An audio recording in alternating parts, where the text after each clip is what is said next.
2 రోజులు కంప్లీట్ అయ్యేటప్పటికి 'పుష్ప 2' మూవీ రాబట్టినటువంటి total gross collection worldwide 440,00,00,000.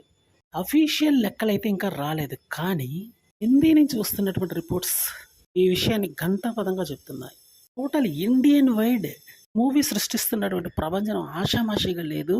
మరొక మూవీ కూడా ఇలాంటి ప్రభంజనం చేస్తుందా లేదా? ఎంత టైం పడుతుందా? అన్నదైతే కొంచెం సందేహంగానే ఉంది. అంత అద్భుతంగా ప్రస్తుతం ఈ 'పుష్ప 2' మూవీ కలెక్షన్ల ప్రవాహం కొనసాగిస్తుంది.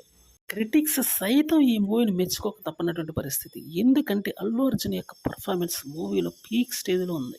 గంగమ్మ జాతర నేపథ్యంలో చేసినటువంటి డాన్స్ అయితే గూస్ బంప్స్ తెప్పిస్తుందని చెప్పడంలో డౌట్ లేదు. సంచలనాలకు మారుపేరుగా మారింది ప్రస్తుతం 'పుష్ప 2' మూవీ. 3 రోజుల్లో 615,00,00,000 రాబడుతుంది అని ఒక భారీ అంచనా. ఈ లెక్కను చూస్తే 5, 6 రోజుల్లో 1,000,00,00,000 క్రాస్ చేస్తుందనే చెప్పాల్సి ఉంటుంది మరి. ఇదే గాని జరిగిందంటే మాత్రం పెను సంచలనానికి దారితీసినట్టే ఈ మూవీ. ముందు ముందు క్రిస్మస్ ఒకటుంది. ఇంకా కొన్ని హాలిడేస్ ఉన్నాయి కాబట్టి మూవీ యొక్క పెర్ఫార్మెన్స్ చాలా అద్భుతంగా ఉండబోతుంది. లాంగ్ రన్‌లో ఈ మూవీ ఎంత వరకు ఎళ్లాగుతుందో చూడాలి. ముఖ్యంగా చెప్పుకోవాల్సిన విషయం ఏంటంటే రిపీటెడ్ ఆడియన్స్ వస్తున్నారు హిందీలో. ఈ మూవీకి తెలుగులో